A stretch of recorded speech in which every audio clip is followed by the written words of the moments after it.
Good evening, Luzon, Visayas, and Mindanao, together with the Presidential Communications Office. We bring you the latest, widest, and most comprehensive news coverage from the People's Television, IBC, Philippine News Agency, Philippine Information Agency, and Presidential Broadcast Service. I'm Princess Habiba Saripauda. And I'm Joe Fernandez from Radyo Pilipinas. Welcome to Balitang Pambansa. Tonight's headlines. President Ferdinand R. Marcos Jr. convenes with cabinet officials to tackle the guidelines for programs and projects under the 2025 General Appropriations Act. The Department of Agriculture will impose a maximum suggested retail price of 58 pesos per kilo for imported rice beginning January 20. Malacanang suspends work in government offices and classes at all levels in Manila and Pasay on January 13 for the Iglesia Ni Cristo's National Rally for Peace. Over 8 million Jesus Nazareno devotees participate in this year's Traslacion that ends in nearly 21 hours. The Department of Tourism eyes to strengthen tourism development and investment in the country. Foreign Affairs Chief Enrique Manalo and Japanese Foreign Minister Iwaya Takeshi are set to hold a bilateral meeting to further deepen the two nations' strategic partnership. President Ferdinand R. Marcos Jr. and members of the cabinet discussed the guidelines for the programs and projects under the 2025 national budget.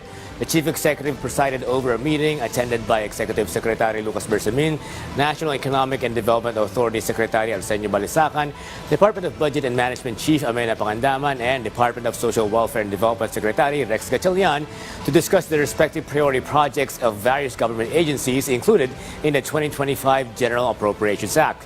The leader of the land ordered the department secretaries to list down the projects that were in the National Expenditure Program but were not part of the newly signed budget law.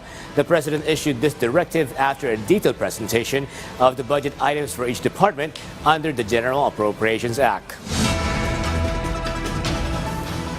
The Department of Trade and Industry is monitoring the prices of prime commodities to possibly come up with measures to prevent them from spiking too much.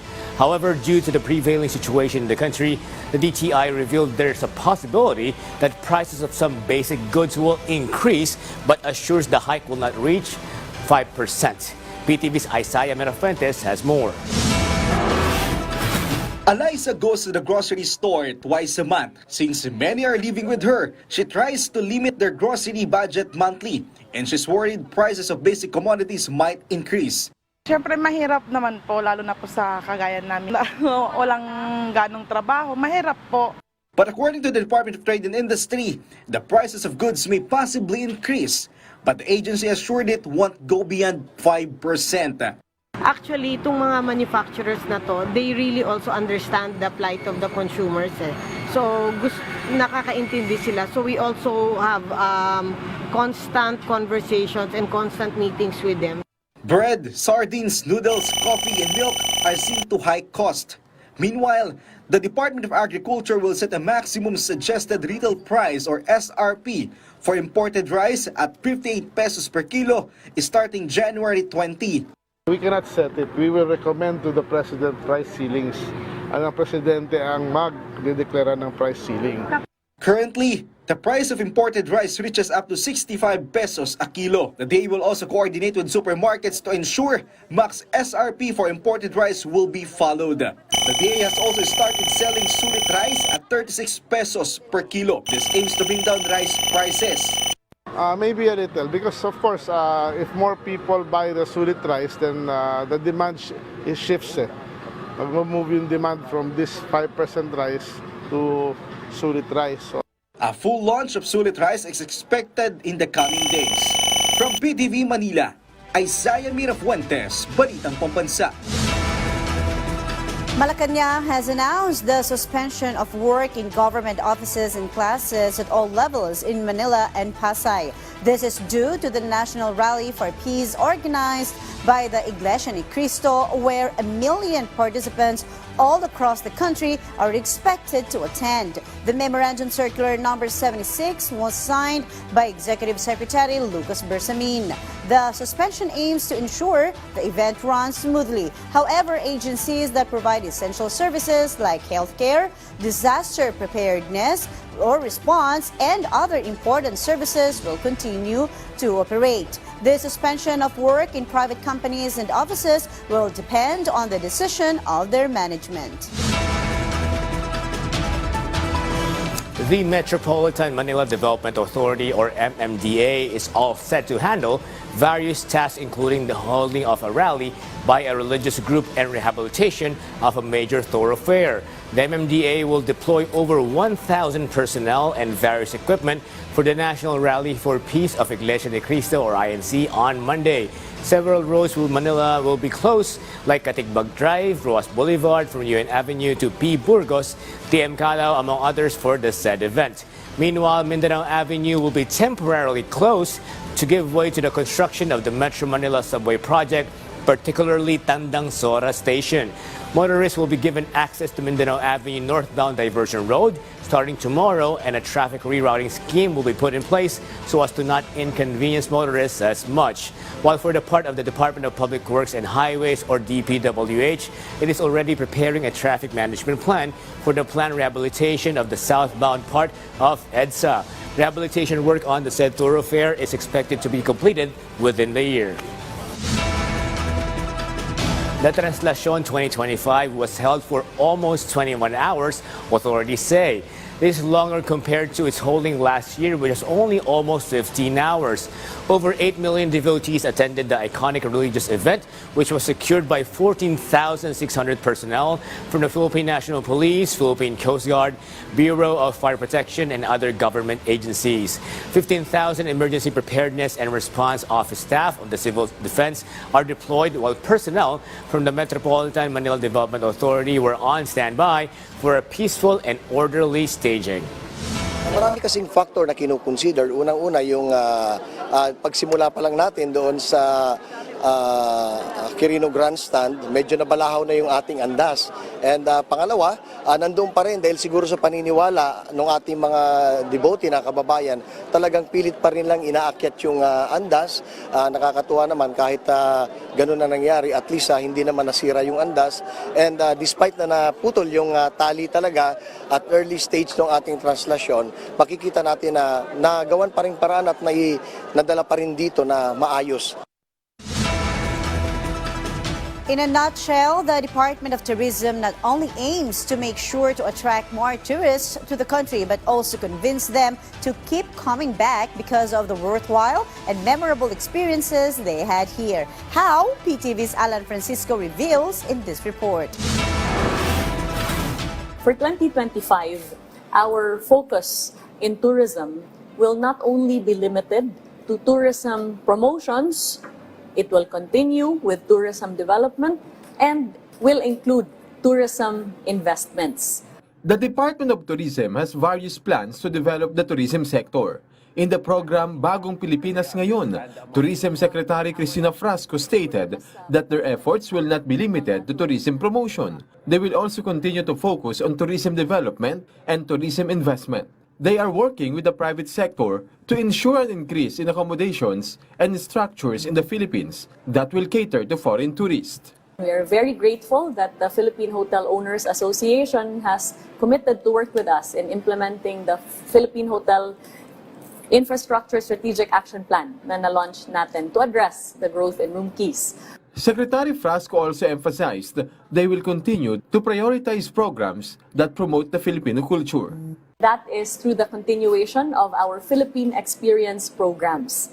These are heritage, culture, and arts caravans na dinala na natin sa 11 regions. In line with this, they will expand the Philippine Experience program to all regions in the country. More tourism rest areas featuring lovely and clean restrooms will also be established. Para sa ating mga turista all over the country, with 10 constructed, 22 ongoing, and 60 more forthcoming for various LGUs in Luzon, Visayas, and Mindanao. The DOT plans to set up tourist first aid facilities in several islands to further improve the traveler's experience. This year also presents an opportunity for the country to be showcased on the global stage at the Osaka World Expo 2025. The Philippines is mounting a pavilion with the theme Woven, featuring the weaving traditions and weaving communities of the country and all of the regions of the Philippines and the highlights of these destinations, including the sites, the products, and the like. Expect the promotion of gastronomy tourism, focusing on tourism through delicious food and beverages. The Philippines has been awarded the privilege of hosting the Terra Madre Asia Pacific 2025, and this will be held in the city of Bacolod. There are also plans to increase cruise tourism destinations, enhance dive tourism, and more. The department's initiatives also include the development of tourism infrastructure and other projects. Alan Francisco, from the National TV Network for a New and Better Philippines. President Ferdinand R. Marcos Jr. is set to lead the traditional Vande d'Honneur at the palace tomorrow. Government officials and members of the diplomatic community will join the chief executive. This event provides an opportunity for the president to deliver a message of thanksgiving, outline the goals for the coming year, as well as strengthening the country's relations with other nations. The Department of Foreign Affairs or DFA Secretary Enrique Manalo will hold a bilateral meeting with Japanese Foreign Minister Iwaya Takeshi during his state visit to the country scheduled for January 14 and 15. According to Philippine News Agency report, the discussions will cover topics such as politics, defense, security, economic and development cooperation, and other mutual concerns. The two officials are expected to exchange views on regional and international developments. The Philippines and Japan are also expected to reaffirm their mutual commitment to intensify their strengthening strategic partnership for new opportunities. In July 2024, the two nations signed the Reciprocal Access Agreement aimed at promoting a safe and peaceful Asia-Pacific region. For our weather update, the shear line is affecting the eastern sections of southern Luzon and Visayas, while the northeast monsoon is affecting northern and central Luzon. Based on Pagasa's latest weather forecast, Visayas, Bicol region, Mimaropa, and Quezon will have cloudy skies with scattered rains and isolated thunderstorms. The northeast monsoon will bring cloudy skies with rains in Cagayan Valley, Cordillera Administrative Region, and Aurora. Partly cloudy to cloudy skies with isolated light rains will be felt in Metro Manila and the rest of Luzon. Meanwhile, Mindanao will experience partly cloudy to cloudy skies with isolated rain showers or thunderstorms due to localized thunderstorms. Coming right up, Negros Oriental declares state of calamity following the Kanlaon eruption. Over 70 local government units in Central Luzon get perfect score in Anti-Drug Abuse Council Performance Audit. More stories when Balitang Pambansa returns. Ito ay kwento ng isang benepisyaryo na sa halos 3 dekada ay inalagaan ang kanyang lupa sa pag-asang balang araw ay maaari na niyang tawaging tunay na kanya. At sa taong ito, sa wakas ay nakamit na rin niya. Ko si Orlando Ramos sa 68 ang edad. Nagapuyo diri sa Barangay Santa Fe sa Bagong Sibugay Province.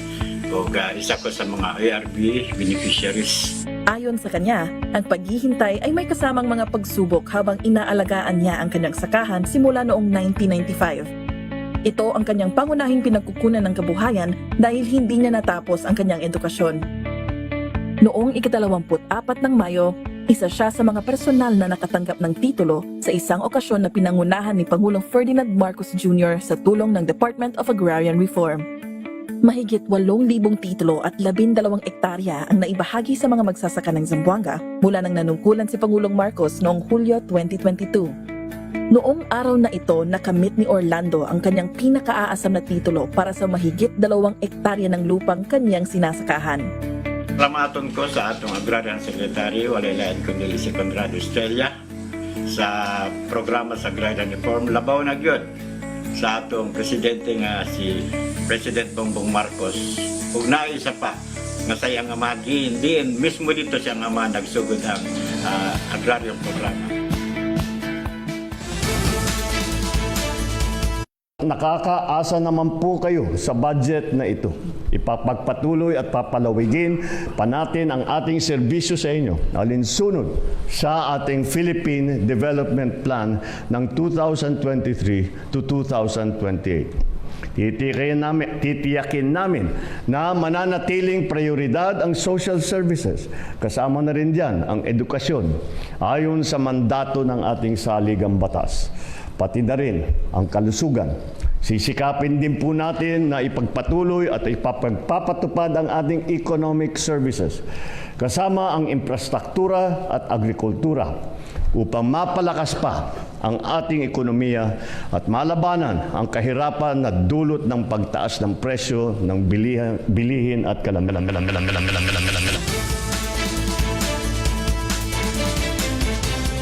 Bureau of Immigration or BI is ramping up efforts against illegal aliens, many of which are involved in various modus operandi and scams online. BI spokesperson Dana Sandoval says these illegal aliens will be deported directly to their countries of origin, and the agency will make sure they will no longer be able to return to the Philippines. She added it is not good for the nation to be viewed as a haven for criminals who victimize foreigners.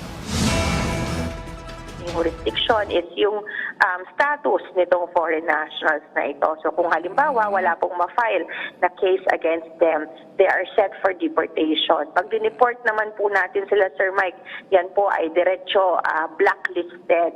So they are not allowed to re-enter the country para makapamunsala palalo dito po sa Pilipinas. The Office of Civil Defense, or OCD Central Visayas, has welcomed the declaration of a state of calamity in Negros Oriental following the Mount Kanlaon eruption. According to OCD Central Visayas Director and Vice Chair of Task Force Kanlaon, Joel Eristain, emphasized the importance of the state of calamity in facilitating the immediate provision of resources and support to affected communities. He added the declaration supports immediate evacuations and strengthens the preparedness of neighboring municipalities, highlighting the importance of coordination with local officials to effectively manage the situation. 77 local government units in Central Luzon scored perfect during an Anti-Drug Abuse Council performance audit that speaks volume on the caliber of leadership and innovation in the region. Philippine Information Agency Central Luzon Aldrin Malyari has this report.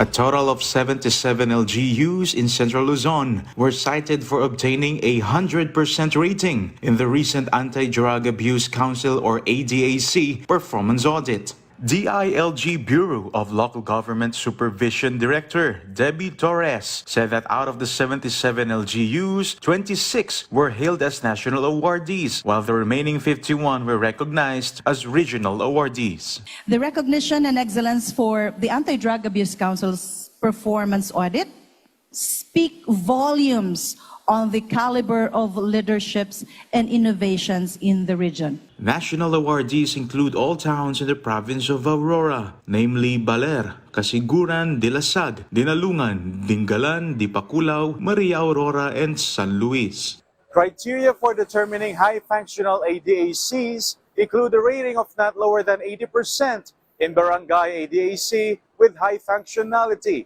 ability to maintain drug-cleared or drug-free status, and reduction of drug cases in the area for 2023.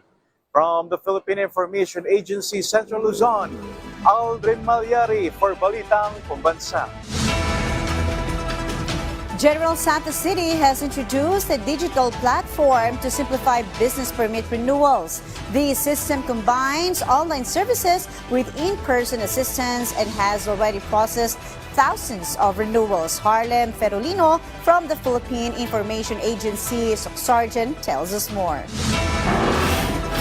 The Business Processing and Licensing Division or BPLD of General Santos City's local government has enhanced its business permit renewal process by implementing the Electronic Business One-Stop Shop or eBus, which will remain operational until January 31 at the Robinson's Place, Jensen. This digital platform has streamlined operations, making it more convenient for business owners to comply with regulatory requirements. According to BPLD, since January 2 of this year, it has already recorded some 1,000 successful business permit renewals. Since again, online yung ating process, pero merong option ng ating mga taxpayers na magbayad face-to-face. And then if ever na meron na yung mga clients na hindi para marunong magamit ng online platforms, hindi marunong mag-upload, o hindi marunong mag-visit ng site namin, nag-provide tayo dito ng kiosk kung saan pwede silang i-assist. The BPLD further explained that eBus connects all relevant offices online, eliminating the need for manual processing. However, it reiterated that the city government has also accommodated taxpayers who prefer face-to-face transactions.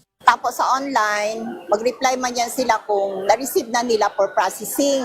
Then, antayin mo lang, labas yung billing. Hindi ka na magpila na kunin mo pa yung billing, hindi na. Diretso na sa email mo. The city government has also established help desks to assist clients and users in navigating the eBus system. Furthermore, it consistently encourages businesses and entrepreneurs to promptly renew their business permits before the deadline to prevent fines and other inconveniences. From the Philippine Information Agency, Soxergen, Harlem Ferolino, Balitang Pambansa. In other news, individuals can contribute and share their expertise in work regardless of their age. That is why a House bill dedicated to the elderly seeks to allow them to be given employment opportunities. Philippine Information Agency Central Visayas Marifel Faith Hammond tells us more. Senior citizens should be given the opportunity to work despite their age. This is according to House Bill number 10985 or the Employment Opportunities for Senior Citizens and Private Entities Incentives Act. This House bill seeks to allow senior citizens to work including clerical or secretarial work, consultancy, cleaning or janitorial services, and other jobs. Ismael Maralit, a 66-year-old resident of Siquijor Town, Siquijor, was hired by the local government 6 months ago as a driver even though he was a senior citizen. Well, ako'y nagtatrabaho kahit sa senior citizen na. Dala ng kahirapan yung panahon. Kailangan ko ang para sa gastusin, pang-araw-araw, lalong-lalo na sa aking maintenance. He added that House Bill number 10985 is a great help for senior citizens these days.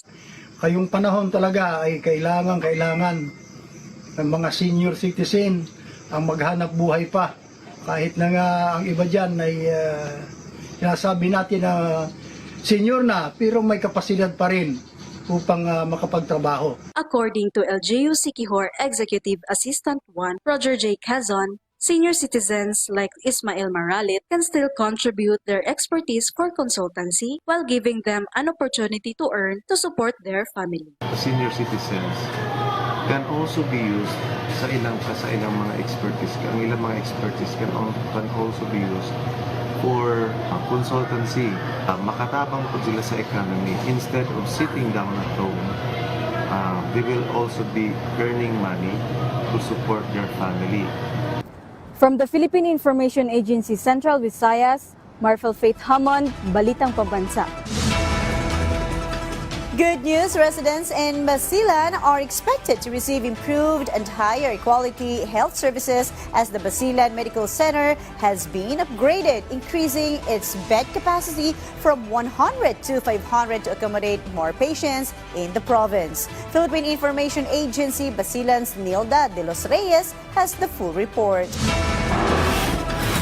The Basilan Medical Center, previously known as Basilan General Hospital, has unveiled its new logo signifying a transition for a better healthcare for Basileños. In her message, Dr. Siti Norosamsi Amilasan, Medical Center Chief of Basilan Medical Center, emphasized a transformation of the health facility by virtue of Republic Act No. 12056, upgrading Basilan General Hospital from 100-bed capacity to 500-bed capacity and will be called Basilan Medical Center. It is a reflection of our shared commitment to provide accessible, inclusive, and quality healthcare services to all Basileños. So allow me to begin by recognizing and expressing our deepest gratitude to Honorable Congressman Mujib Hataman, sir. Sir, your unwavering dedication and effort as the forerunner of this historic bill in the Senate have brought us to this day. Your vision for a healthier Basilan serve as an inspiration to all of us. As provided under the law, the Basilan Medical Center, as 500-bed capacity level 3 general hospital, shall follow the Department of Health 8-point agenda and shall align our mission and vision for the ligtas, kalidad at mapagkalinang serbisyo, teknolohiya para sa mabilis na serbisyo, handa sa krisis, proteksyon sa anumang pandemya, and we shall promote and protect our workforce para sa kapakanan at karapatan ng mga health workers. Meanwhile, Basilan Lone District Representative Mujib Hataman, who championed the bill in upgrading the health facility, narrated their experiences during the pandemic, where he said served as his inspiration to push for the upgrading of Basilan General Hospital in order to upgrade also its services. On the part of the Department of Health, Undersecretary Achilles Gerald Bravo shared the need for more staff to ensure that Basilan Medical Center becomes the top hospital in Basilan, and he committed to fast-track the opening of additional plantilla positions. Ang hinihintay ko lang ngayon, pabilisan ni Dr. Cindy yung IRR. I have already talked with DBM Central Officer. Kahit hinihintay namin yung ninyo, yung IRR, I have already talked with DBM Zamboanga. We will fast-track the creation of the positions. On October 2024, President Ferdinand R. Marcos Jr. signed Republic Act No. 12056, or an act upgrading Basilan General Hospital in the city of Isabela de Basilan into Level 3 Hospital to be known as Basilan Medical Center. From Basilan Province, Nilda de los Reyes of the Philippine Information Agency for Balitang Pambansa. Taking us up north, families in a barangay in Kalinga continue to practice bladesmithing, which is not just a source of their livelihood but also a treasured family tradition. Philippine Information Agency Cordillera Rod Asurin has the details. Bladesmithing is challenging, from heating up the hard metal, hammering it into shape, tempering the blade, and more processes until a beautiful, durable blade is created. The process may be lengthy, but bladesmithing has been a source of livelihood of two families from Barangay Uma in Lubuagan, Kalinga. But more than a livelihood, this is a treasured family tradition that families Basingat and Balangay continue to practice. Lolo po may diyan no isuyuan namin anak siya mga pajin ni marigrigat o siya biyag siya mga anmin pangbiyag mi. Both families have settled in Tabuk City for better market access for their products. Panda kami ili, hindi napang kami ito, ita narigat ili, ita bunbunagam ti spring, bunbunagam ti makan mo. So nga napang kami ito, so nga dito binangong mimet lang ti pandayan ito. Kasla third generation kami. They are now making various designs, integrating the intricate Kalinga designs into their sheets, handles, and stands. Tangken dito ilandok na. Tapno mabalintang ko sa rin kadigay bulalo say. Huling mo sa rin kadigay natatangken nga kawayan. Digay kayo nga natangkenan. Aside from the practical use in the kitchen or in the field, locals and tourists buy these handcrafted products as souvenirs or for display. More than their aesthetic value, these tools symbolize their ancestral legacy in bladesmithing and the rich cultural heritage of Kalinga. From the PIA Cordillera, Rod Asurin, Balitang Pambansa. And that concludes for the week our rundown of the latest, widest, and most comprehensive news and information from all across the nation. From Radyo Pilipinas, I'm Joe Fernandez. This is your trusted news source, always ready to inform and serve the Filipino people. Catch Balitang Pambansa again next week at 7 a.m., 12 noon, 6 p.m., and 9:30 p.m. for more updates and developments. From Radyo Pilipinas, I'm Princess Abiba Saripauda, and this is Balitang Pambansa.